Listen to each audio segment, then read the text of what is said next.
هذه مجموعة من حيل الخياطة والتطريز التي لن يخبرك بها حتى أمهر الخياطين. 1.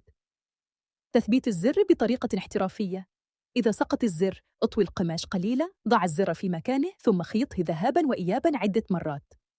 كرر الأمر مع الفتحة المقابلة، وبعدها لف الخيط حول قاعدة الزر عدة لفات، ثم اربطه. ستكون النتيجة جميلة من الأمام والخلف.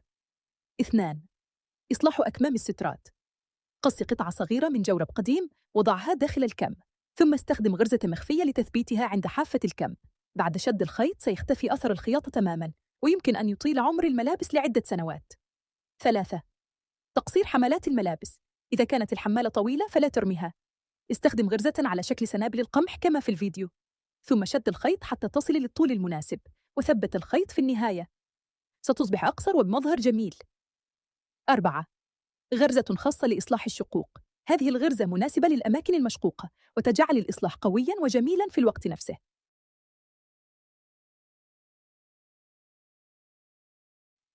5. إصلاح البنطال أو الملابس المفتوحة من الخياطة. إذا انفتحت خياطة البنطال الجديد، استخدم طريقة الغرز المتقاطعة كما في الفيديو.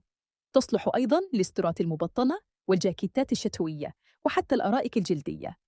بعد شد الخيط ستلتئم الفتحة وكأنها جديدة. 6.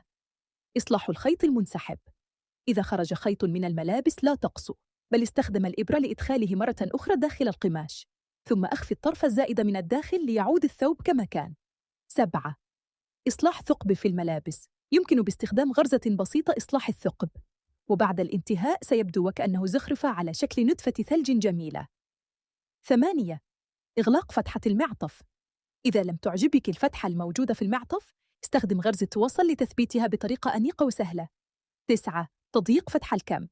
إذا كان الكم واسعاً، اطوه بالمقدار المطلوب، ثم ثبته بغرز من الداخل وأضف خرزة في كل غرزة. هكذا يصبح الكم أضيق وأكثر أناقة. 10. تصغير خصر البنطال. إذا كان خصر البنطال واسعاً، اخط الجانبين بخطين متوازيين، ثم شد الخيط ليصغر الخصر ويختفي أثر التعديل. 11. تزيين الملابس السادة. إذا كانت الملابس ذات لون واحد ومملة، يمكنك تطريز زخارف صغيرة مثل فيونكة جميلة لإضافة لمسة أنيقة. 12. تقصير البنطال دون قصه. إذا كان البنطال طويلاً، استخدم غرزة خاصة من الداخل على الجانبين بشكل متوازن، ثم شد الخيط ليقصر الطول. ستبدو النتيجة وكأن البنطال جديد.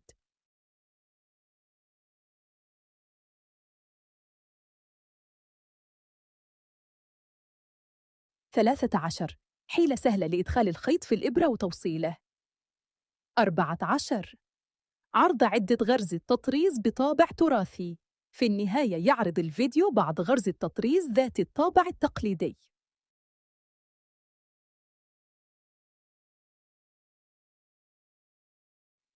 إذا أعجبتك، احفظ الفيديو وتابع لتتعلم المزيد من طرق الخياطة والإصلاح.